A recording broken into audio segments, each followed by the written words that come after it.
He aha te kai o te rangatahi. He haka.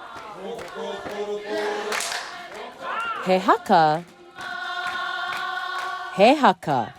He ua ake, engari kua aki mai ngā kaiako o te kapa, hei noho whakaiti, aro ki a mātou anō, o mātou nei āringa, o mātou nei reo waiata, engari he pai. I think it's a mix between nervous and excited because it's our first time ever going, and for our younger rangatahi who have recently joined, they're really excited for this to be maybe their first stand in Rōpū and for it to be a Nats. Nāia rā te Rōpū Kapa Haka o Kimihia. He kohikohinga o ngā kura e rima o Waitaha, arā ko te iringa o Kahukura, te kura o Haeata, te kāreti o Te Aratai, te kura o Hine Waiora, me te kura Tuarua o ngā taitama ki o Tautahi.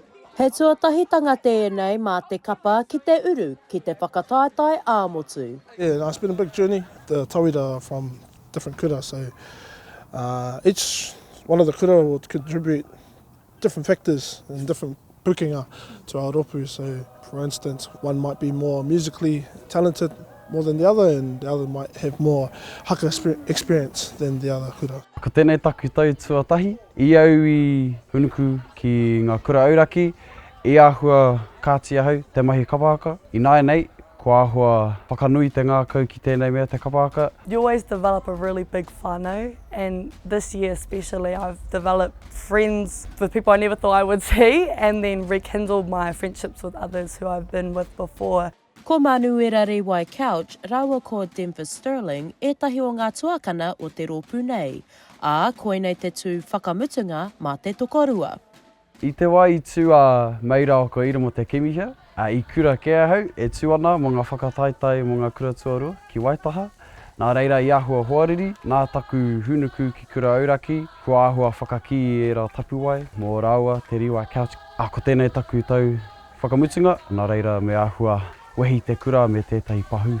I think it being my last stand, I just want to go off feeling proud of my journey through this group, and knowing it's my last time performing with them, I just want to feel proud of myself and, you know, my peers, and hoping they feel proud of themselves. That's what I'm hoping to gain the most. Aha ko te aha, ko te mea nui, ko te whiako. Just finding experience and giving good exposure for the kids to take away, you know, from this experience. Ko te tūmanako, ka whakaeke mātou e Kimihia, ki runga whakatū, ka hikina I te mānuka, ka tū, mō mātou whānau, mātou iwi, mō Waitaha. Ka tū te Rōpū Kapa Haka o Kimihia, hei te rangi tuatoru, hei te Whāte community, pahi I te ono karaka, I te pō. Shakayla Andrews-Alapaki, Tahu News.